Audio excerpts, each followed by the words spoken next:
옛부터 먹는 걸로 장난치면 혼난다 그런 말 있잖아요. 김유진 아나운서. 그렇습니다. 헬로윈 시즌만 되면 몸값이 치솟는 채소죠. 바로 호박인데요. 지난 주말에 이 호박과 관련한 이색 풍경이 펼쳐졌다고 합니다. 영상으로 만나보시죠.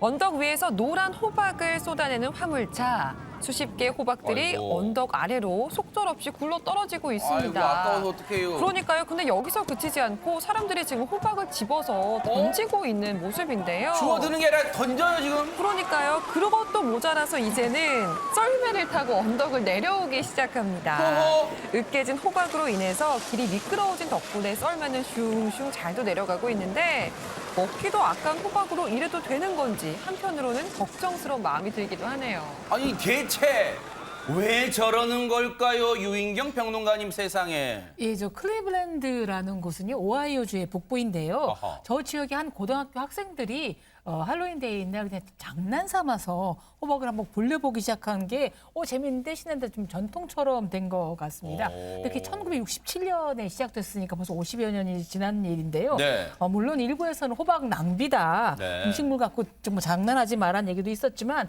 그럼에도 불구하고 너무 이게 흥미로워서 학생들도 기다리는 행사가 된 겁니다. 올해에는요, 호박 불법을 했다가 벌금까지 물긴 아이고. 했는데 1967년에 고등학생이었던 분들이 7순이 됐거든요. 나 때는 저렇게까지 많이 안 했는데라고 하시겠지만 어쨌든 할로윈다운 행사였습니다. 그러니까요. 어떻게 보면 또 전통이다 보니까 헬로윈을 대하는 미국 사람들 열정을 또 엿볼 수가 있었습니다. 그런가 하면 헬로윈을 맞이해서 이색 분장도 등장했다면서요, 최정아 기자님. 그렇습니다. 평소 자신이 좋아하던 애니메이션 캐릭터를 그대로 따라한 여성이 있는데요. 어떤 모습일까요? 영상으로 함께 확인해 보시죠. 머리를 두 손으로 받치고 걷는 이 여성, 머리 위에 있는 가발이 다소 독특하죠. 바로 애니메이션 심슨 가족의 마지 심슨의 트레이드마크인 파란 올림머리를 따라한 것인데요. 어쩐지. 네, 평소 모델로 활동하고 있는 그녀, 처음에는 단순히 비슷한 가발을 구입할 생각으로 인터넷을 뒤져봤지만 애니메이션 속 이 마지 심슨처럼 높은 가발, 이 가발은 없었습니다. 헬로윈 분장의 완성도를 위해서 직접 발품을 팔아 가발을 만들기로 결심한 그녀, 이렇게 무려 60cm가 넘는 가발을 완성을 했는데요. 워낙 이 높이가 높다 보니까 가발을 쓸 때도 조심해야 되는 것은 물론이고요. 쓰고 걸을 때도 여간 불편한 게 아니었다고 아하, 합니다. 네. 그래도 옆에 나온 이 만화를 찍고 나온 듯 똑 닮은 모습에 만족하는 듯한 모습이 아주 인상적입니다. 마치 지금 저 애니메이션에서 심슨을 부르는 엄마 목소리, 심슨! 하는 그런 목소리가 지금 막 떠오르는 것 같습니다. 이것도 정말 열정이 대단한 것 같아요, 박성호 변호사님. 대단한 열정입니다. 이 심슨 가족의 엄마 캐릭터 마지 심슨의 트레이드마크는 뭐니 해도 파란 올림머리죠. 그렇지만 시중에 파는 가발 전부 한두 뼘 정도의 크기에 불과합니다. 그러다 보니까 이 여성 제대로 된 할로윈 복장을 위해서 장장 6시간에 걸쳐 직접 가발을 제작합니다. 세상에. 그렇게 완성된 60cm의 거대 가발 썼을 때 양손으로 받치지 않으면 계속해서 기운다고 합니다. 어허, 그러니까 저를 잘못하면 이 목도 상할 수 있으니까 조심하셔야 될 것 같습니다. 그런가 하면 패션의 본고장 파리에서는 세상에 헬로윈을 맞아서 독특한 패션쇼도 열렸다고 합니다. 김유진 아나운서. 그렇습니다. 먹지 말고 피부에 양보하세요. 몇 해 전에 나왔던 이런 광고 문구가 떠오르는 그런 패션쇼라고 할 수 있을 것 어허. 같은데요. 이번엔 먹지 말고 옷에 양보를 해야 할 것 같습니다. 어허. 영상으로 만나보시죠. 화려한 장식이 달린 드레스를 입고 런웨이를 걷는 모델들. 여기에 워킹도 무대 매너도 멋진 의상만큼이나 눈길을 끕니다. 심지어 한 모델은 워킹 도중에 입고 있는 드레스의 장식을 떼어내서 입에 쏙 넣는데요. 계속해서 이 장식을 떼어내 씹어 먹는 모습이 포착이 되고 있습니다. 허허. 이게 무슨 돌발 행동인가 싶으실 텐데 네. 그럴 만한 이유가 있었다고 하는데요. 바로 오늘 선보인 모든 드레스의 장식이 초콜릿으로 만들어졌기 어머, 때문입니다. 대박 사건. 이렇게 전체가 초콜릿으로 만들어진 드레스도 있는데요. 와. 근데 문제는 초콜릿이 체온에 의해서 녹거나 자칫 잘못하면 부서질 수 있기 때문에 이동할 때 특히 더 큰 주의가 필요하다는 점이라고 하네요. 야, 예전에 뭐 초콜릿 회사 광고 카피가 입에서만 녹고 손에서는 안 녹아요. 뭐 그런 것도 있었습니다만 진짜 녹지 않을까요? 체온 때문에 얘기 한번 들어보시고 이어가 보도록 하겠습니다. Et bah, c'est vrai que je la trouve incroyable. Je crois que c'est la seule robe du salon là qui est faite entièrement en chocolat. Elle pèse 12 kilos, mais c'est un travail incroyable. Honnêtement, moi je suis une énorme fan de chocolat. Je vais me retenir de ne pas manger ma robe. 저 모델 분들도 대단한 것 같은데, 근데 저 행사가 올해 처음 열린 건가요, 장윤민 변호사님? 그렇지 않습니다. 무려 26번째 열리는 큰 세계적인 행사라고 합니다. 오. 프랑스 파리에서 열리는 초콜릿 박람회인데요. 이 초콜릿 박람회 행사 기간 중에는 여러 초콜릿 전문가들이 모여서 새로운 최신 기술을 공유하기도 하는데, 지금 보고 계시는 이 초콜릿 드레스 패션쇼는 내년 박람회 시작 시에 시행을 하는 행사라고 합니다. 네. 저 패션쇼 가실 때는 일단은 속을 좀 채우고 가세요. 얼마나 그 지켜보시는 분도 배가 고프실 거예요. 그런가 하면 지금 일본의 바다는 비상이라고 합니다. 박성배 변호사님. 일본의 유명 관광지 오키나와의 앞바다가 온통 회색빛으로 덮여버리고 말았습니다. 무슨 일인지 영상으로 보시겠습니다. 이 투명한 바닷빛깔을 자랑하던 오키나와 앞바다 회색빛으로 뒤덮이고 말았습니다. 모래 아니에요? 이 회색빛 물결의 정체는 바로 돌인데요. 어머.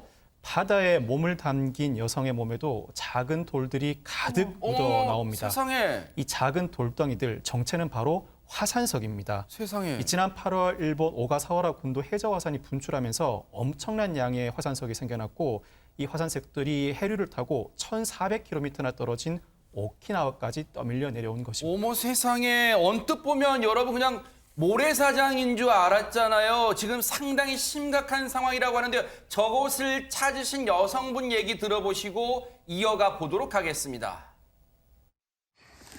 もうこんな感じなので30センチぐらいは優に積もっているので、泳げる状態ではありません。非常に命を危険を感じるぐらいの厚みでやってきます。 지금 저 조그만 돌이 뭐 경석이라고 표현하는 것 같은데 지금 주변뿐만 아니라 인간에게 미치는 이 피해가 이만저만이 아닐 것 같아요. 그렇죠. 집에서 분갈이하다 조그만 돌멩이들이 하수구에 막혀도 엄청나잖아요. 그렇죠, 그렇죠. 근데 오키나와 앞바다를 덮친 화산석으로 인해서 피해가 엄청난데 선박 엔진이 일단 고장이 납니다. 아하, 그렇겠죠? 그러겠네요. 근데 양식 어류 회사도 또 만만치 않아서 아이고. 피해가 아주 잇따르고 있는데요. 게다가 오키나와의 경우에는 뭐 일본의 하와이라고 소문이 났고요. 어린이들을 동반할 수 있는 관광지여서 굉장히 지금 위드 코로나가 되면 너무너무 관광이 재개될 걸로 기대를 하고 기대했었죠, 있었는데 그렇죠. 이제 뭐 부랴부랴 긴급 대책회의를 열고 있고요. 그다음에 이런 화산석 수거 작업에는 나섰다고 합니다. 근데 일본 원자력 규제위원회도 대량의 화산석이 태평양 연안의 원자력 발전소 설비에도 영향을 줄 거라고. 그래요? 그러니까 일본만이 아니라 전 세계에도 영향을 끼칠 수 있는 문제가 되기 때문에 태평양 인근의 설비를 이제 운영하고 있는 양식 업체들한테도 굉장히 당부를 하고 대비를 요청하고 있는 상황입니다. 세상에 보세요. 저렇게 포크레인까지 동원돼서 굴착기까지 동원돼서 떠내보지만 지금 저걸로는 턱없이 부족할 것 같아요. 지금 저곳의 피해가 혹시라도 인근 나라에까지 미치지는 않을까 또 걱정이 됩니다. 특히 우리나라까지요. 자, 그런가 하면 일본뿐 아니라 이곳도 지금 비상이라고 합니다. 김유진 아나운서. 바로 미얀마입니다. 군부 쿠데타가 발생한 지 9개월째를 맞고 있는 미얀마는 여전히 무력 충돌이 계속되고 있는데요. 최근에는 미얀마 군이 한 지역에 포격을 가해서 도시 전체에 비상이 걸렸다고 합니다. 어머, 세상에. 영상으로 만나보시죠. 까만 연기가 솟아오르고 있습니다. 미얀마 서부 탄틀랑 지역에 군부가 포격을 가하는 바람에 어머. 주택과 건물이 불타고 있는 모습인데요. 세상에. 불은 다음 날까지 이어지면서 주택과 교회 등 건물 2천여 채 가운데 160채가량을 태웠습니다. 어머 세상에. 지금 위에서 내려다본 모습이네요, 이거. 맞습니다. 지난달부터 군의 공격이 이어지면서 다행히 8천 명에 달하는 주민들은 대부분 집을 떠난 상태이기 때문에 포격 당시엔 주민들은 거의 없었던 상태인 것으로 전해져서 그나마 다행이다라는 소식이 전해지고 있습니다. 그러니까요. 그나마 다행이긴 합니다만 아니 자국민을 상대로 이게 지금 뭐 하는 짓입니까? 최정아 기자님. 네, 내용을 들어보면 더 안타까운데요. 전날의 포격은 이 미얀마 군 한 명이 민간인 무장 세력 단체로부터 사살된 것에 대한 보복으로 인해 일어났다고 합니다. 군의 포격과 방화로 서부 소도시의 많은 건물들이 한꺼번에 불타거나 파괴가 됐는데요. 미얀마 군부 측 관계자는 이 해당 보도 내용을 전면 부인하고 있는 것으로 알려졌습니다. 허허. 군 관계자는 이렇게 해명을 하는데요. 군부가 마을을 포격했다라는 보도는 국가를 파괴하려는 이 언론의 보도다라고 하면서 이야기를 하고요. 이런 총격전의 책임은 반군 측에 있다라고 주장을 하기도 했습니다. 아니, 대체 무엇을 어떤 내용을 부인하고 있다는 거예요, 군부 측은? 지금 저렇게 눈앞에 저런 장면이 목격되고 있는데 자신들이 안 했다는 거예요? 그냥 하늘에서 무슨 불벼락이 내려졌다는 거예요? 무슨 얘기를 하고 있습니까? 어떻게 자기 나라 국민한테 그 군부 쿠데타에 반발한다고 이런 짓을 할 수가 있어요? 박성배 변호사님. 미얀마 군부가 지난 2월 1일 쿠데타로 정권을 잡은 이후에 이 전국적으로 인민방위군 등 저항 세력들이 많이 생겨났습니다. 그러자 미얀마 군부 이들이 활동하는 마을에 직접적으로 군사행동을 계속하면서 국제사회의 비난이 계속해서 커지고 있습니다. 미국도 이 사안을 두고 또다시 마을의 군사행동을 자행한 미얀마 군부 맹비난을 가하고 나섰습니다. 미 국무부 대변인은 현재 미얀마의 상황은 매우 우려스럽다. 국제사회는 미얀마 군부의 책임을 물을 것이라고 지적했습니다. 정말 인명피해가 없다는 게 믿겨지지 않도록 천만다행입니다. 저렇게 폭격을 가한다는 게 말이 돼요? 앞으로의 미얀마 상황 더 어디로 어떻게 흘러갈지도 정말 걱정입니다. 그런가 하면요. 무거운 소식들이 이어지는 가운데 또 안타까운 소식도 들려왔습니다. 장유미 변호사님. 그렇습니다. 이번엔 멕시코입니다. 지난달 31일 새벽 시간대에 멕시코의 중부 지역이죠. 푸에블라주 지역에서 세 차례나 되는 대규모 가스 폭발 사고가 있었습니다. 허허. 당시 사고 순간을 담은 영상으로 함께 확인해 보시죠. 세상에. 예, 대형 불길이 치솟으면서 하늘을 벌겋게 물들이는 모습 보고 어이구. 계십니다. 엄청난 폭발음까지 들리는데요. 그러네요. 대규모 가스관 폭발로 10명 정도의 사상자를 냈고 쑥대밭이 된 현장입니다. 네. 폭발 직전에 당국은 가스 냄새를 확인하고 주변 1km 이내의 주민 2,000명 정도를 대피시켰는데요. 덕분에 더 큰 인명피해를 막을 수는 있었습니다. 하지만 인근 가옥 54채가 파손되는 등 재산 피해가 상당히 발생했고요. 각종 SNS상에서는 이렇게 폭발 순간이 담겨 긴박했던 현장을 고스란히 보여주는 영상이 공유되고 있습니다. 주민분들은 무슨 난리라도 났을 줄 알고 가슴이 철렁했을 거 아닙니까? 얘기 한번 들어보시고 이어가 보도록 하겠습니다. Ya estaba fuerte el humo del gas y ya no nos dio tiempo sacar documentación, ni animales, ni nada. Me están informando que mi casa se destruyó por completo, como 200 metros a la redonda se acabaron las casas. 앞서 미얀마 군부의 포격도 마찬가지입니다만 지금 이 폭발로 지금 삶의 터전을 잃은 주민들이 많아요. 삶의 터전만 잃은 게 아니라 생명도 잃었습니다. 아, 그래요? 예, 워낙 큰 사고여서 대규모 가스 폭발 사고로 해서 10명 이상의 사상자가 발생했는데요. 어머, 세상에. 한 명은 이제 사망했고 10명의 이제 그 환자가 나왔는데 네. 5명은 지금 아주 굉장히 위독한 상태라고 합니다. 아이고. 그래서 당시에 이 사태를 해결하기 위해서 군인이라든가 소방대원, 국가방위대 등 1,400명의 인원이 총출동해서요. 현재 폭발로 인한 화재는 모두 진압된 상황이긴 합니다만 네. 다시 집을 복구할 수도 힘들고 돌아가신 분의 생명도 찾기는 어렵겠죠. 당시에 저 주변의 일대 마치 폭격을 맞은 듯한 저 모습이 당시 폭발의 위력을 보여주는 것 같은데 이 폭발의 원인이 대체 뭐였을까요? 최정아 기자님. 네, 당국은 가스관에서 누군가 몰래 이 액화 천연가스를 빼내려던 시도가 폭발로 이어진 것이 아니겠느냐라고 추정을 하고 있습니다. 이런 추정을 하는 데는 나름의 이유가 있었는데요. 지난 2019년 1월에 멕시코 중부 이달고주에서도 송유관에서 휘발유를 몰래 훔치려다가 대형 폭발이 발생해서 137명의 안타까운 목숨이 이렇게 잃은 바 있다고 합니다. 이에 푸에블라 주지사는요, 절도범을 반드시 찾아내서 강력한 처벌을 내리겠다라고 선언을 하기도 했습니다. 세상에 한 사람의 또는 어떤 집단의 잘못된 범죄 행위가 무고한 사람들의 생명과 재산을 아사 같습니다. 너무너무 어처구니가 없습니다. 들으신 것처럼 세계 곳곳에서 사고가 잇따르는 가운데 이곳에서도 아찔한 일이 벌어졌다고 합니다. 김유진 아나운서. 그렇습니다. 미국 플로리다의 한 도로에서 아찔한 사고가 발생을 한 건데요. 사고 당시 장면을 저희가 준비했습니다. 함께 보시죠. 빠른 속도로 도로를 달려오는 차량 한 대. 그런데 점점 한쪽으로 치우치더니 그만 전봇대와 정면으로 충돌하고 말았습니다. 세상에. 차량은 충돌 후에 화염에 휩싸이는 모습인데요. 사고 장면을 다시 한번 보여드리고 있는데 아유. 다시 봐도 아찔하고 끔찍한 장면입니다. 다행히 주변에 경찰관들이 있었는데요. 경찰들이 황급히 운전자를 차에서 끌어내고 사고를 수습하고 있는 장면입니다. 네. 기적적으로 사고를 당한 운전자는 심각한 부상 없이 살아남았다고 하는데요. 정말 천운이 따랐다고 해야 할 듯합니다. 그러네요. 그런데 정말 마치 저 사고를 예견이라도 한 것처럼 바로 옆에 경찰들이 여러 명 있었습니다. 그러니까 오히려 사고 수습도 빨리 진행이 됐던 측면이 있었던 것 같고요. 지금 이 SNS상에 올라온 동영상, 올린 것도 경찰입니다. 그렇다면 경찰이 이 영상을 왜 올렸느냐? 바로 경각심 때문인데 이렇게 커브가 지어진 길을 굉장한 속도로 운행을 하게 되면 이렇게 본인도 의도치 않은 사고를 낼 수 있다라는 점을 운전자들에게 좀 경고하고자 해당 영상을 공개하게 됐다라고 합니다. 네. 그리고 다행히도 이 경찰들 상주하고 있었던 그 부분과 부딪혔을 수도 있는데 맞아요. 천만다행으로 이 경찰 4명도 뭐 생명에 지장 없이 사고는 없이 그리고 또 이 운전자도 별다른 다친 바 없이 잘 마무리됐다라고 합니다. 정말 하늘이 도운 거예요.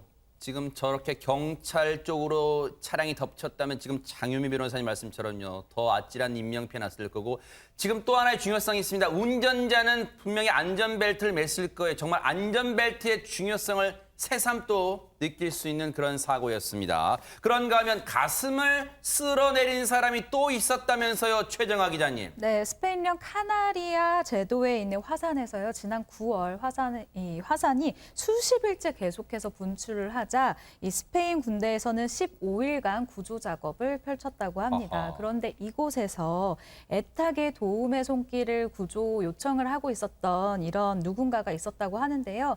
누구였을까요? 영상으로 함께 네. 확인해 보시죠. 재난 현장에서 의식을 잃은 새끼 고양이 한 마리가 보이십니까? 이 구조 현장에 나섰던 군인이 이 작은 새끼 고양이를 살리고자 심폐소생술까지 하면서 홀로 고군분투를 하는 모습입니다. 가슴을 흔들어 보기도 하고요. 이 군인의 절실함이 여기까지 느껴지는 것 같습니다. 아이고 지금 저 영상 보면서 스튜디오에 있는 저희도 지금 간절히 바라고 있는데 아이고 안타깝게도 그러면 저 고양이는 깨어나지 못한 거예요? 깨어났어요. 다행이네요. 네, 저 군인이 플라스틱 필터통을 통해서 이렇게 심폐소생을 한 결과, 인공호흡을 한 결과 고양이는 살아났습니다. 이야. 근데 더 기쁜 소식이 하나 있습니다. 뭘까요? 저 고양이 생명을 구해준 군인이 네. 저 새끼 고양이를 입양하기로 결심했답니다. 이야. 예, 그 사이에 생명이 서로 왔다 갔다 하면서 아마 동질감을 느낀 모양입니다. 교감을 그새 나눴군요 네. 또. 네. 근데 저 발견된 마을 이름이 라구나라 그러는데요. 네. 새끼 고양이도 라구나라는 이름을 붙여줬습니다. 아하. 동물 구호단체에서는 저 구해준 군인에게 감사 인사를 했는데 네. 저 군인이 더 기쁜 소식을 전했습니다. 이제 구조된 라구나를 데리고 비행기 타고 집으로 갑니다라고 했습니다. 이야, 멋지네요. 라구나와 군인 행복한 시간 보내시기 바랍니다. 그러니까요. 근데 저 영상을 보면 박성배 변호사님 동물에 대한 심폐소생도 알아두면 좋을 것 같다는 생각이 듭니다. 사람에 대한 심폐소생술과 비슷하지만 조금 다릅니다. 아하. 먼저 심장이 위치한 왼쪽 가슴이 위로 오게 눕힙니다. 그리고 깍지 낀 손으로 30회에 걸쳐 압박을 가하는데 작은 동물이라면 압박 깊이는 3, 4cm 정도로 얕게 진행합니다. 이후에 2회에 걸쳐 호흡을 불어넣는데 사람은 기도를 열고 입에다 호흡을 불어넣는다면 이 동물은 입을 막고 코에 불어넣어야 합니다. 이 압박과 호흡을 2차례 반복한 뒤에 허벅지 안쪽을 만져보면서 맥박을 확인합니다. 맥박이 돌아오지 않았다면 위 과정을 다시 반복합니다. 세상에 동물들도 소중한 생명이니만큼 저런 것을 알아두면 요긴하게 사용할 때가 분명히 있을 것 같다 이런 생각도 해보네요. 무언가를 얻으려면 정말 간절함이 있어야 하잖아요. 이것을 위해서 참 멀고도 힘든 여정을 떠난 사람이 있습니다. 김유진 아나운서. 바로 백신입니다. 백신 접종률이 5.4%에 불과한 니카라과에서는 백신 접종을 위해서 사람들이 험난한 여정을 떠나고 있다고 하는데요. 영상으로 만나보시죠. 니카라과인들 지금 말을 타고 강을 건너고 있는 모습이 포착이 됐는데요. 네. 뿐만이 아니고 뗏목을 이용해서 강을 건너는 사람들도 볼 수가 있었습니다.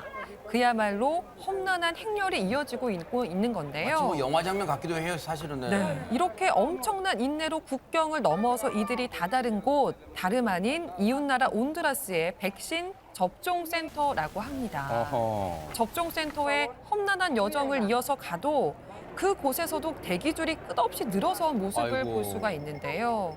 더위 속에 겨우 무사히 도착을 했지만 여기서도 힘든 여정이 이어지고 있는 것 같습니다. 아니 차편으로 가든지 뭐 십시일반 모아서 뭐 버스를 대절해서 가든지 하지 왜 저렇게 힘들고 혹시라도 위험할 수도 있는데 뗏목 말 타고 강을 건너는 거예요, 최정아 기자님. 아까 백신이라고 말씀해 주셨는데요. 조금 더 정확하게는 안전한 백신을 맞기 위함입니다. 이게 무슨 말일까요? 네, 온두라스에서는요, 이 이웃나라 니카라과인에게요, 유통기한이 임박한 백신을 놔주고 있는데요. 이게 무슨 말이냐? 일단 니카라과 정부에서는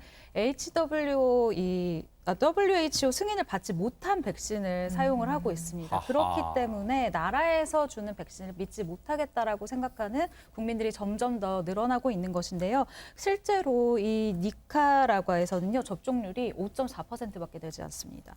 IT 다음으로 접종률이 낮은 국가다라고 말을 할 수가 있는데요. 네. 아까 처음에 말씀드린 것과 마찬가지로 승인된 백신을 맞기 위해서 이렇게 강을 건너서까지 이웃나라로 건너가는 모습인데요. 네. 접종센터 한 곳에 사흘간 4천 명이 몰리는 그런 일도 일어나고요. 이 네. 니카라과인들이 5km 가량의 대기줄을 기다리면서까지 안전한 백신을 맞기 위해 노력하는 모습을 보고 계셨습니다. 세상에 백신의 안전성 이거는 지금 여러 나라의 고민이기도 하잖아요. 사실 뭐 인과성을 확인한다 그건 또 별도의 문제라 하더라도 근데 니카라과 정부는 세계보건기구 WHO로부터 승인받지 못한 백신이다 보니까 안전성이 더 위험도가 높잖아요. 그러니까 국민이 불안하니까 저렇게 위험을 무릅쓰고 강, 말 타고 뗏목 타고 건너서 이웃나라 온두라스 가서 맞는데 온두라스도 백신이 사정이 여의치 않은 것 같아요. 그러니까 유통기한 마감이 임박한 백신을 놔준다는 거 아니에요. 니카라과 사람들 오면. 근데 그렇게라도 지금 맞겠다는 거 아닙니까? 니카라과 사람들은 얘기 들어보시고 이어가 보도록 하겠습니다. A mí está bueno todo usted porque todos somos hermanos y la Nicaragua con Honduras se han llevado bien. Sí. Y entonces pues, nosotros no hacemos nada, está bueno. Porque nosotros también cuando los pone ahí vamos a Nicaragua también a buscar medicinas allá a los hospitales también. Hoy, gracias a Dios, tenemos un número importante de vacunas y nos da la oportunidad de poner a disposición alrededor de unas 500 vacunas diarias en la zona fronteriza, tanto con Nicaragua como con otros países vecinos. 우리도 코로나19의 긴 터널을 지나서 오늘부터 이제 단계적이지만 일상 회복을 시작했잖아요. 저 니카라과 온두라스라는 나라에도 바로 일상 회복하는 그 시간이 빨리 왔으면 하는 그런 간절한 바람을 해봅니다. 힘내시기 바랍니다.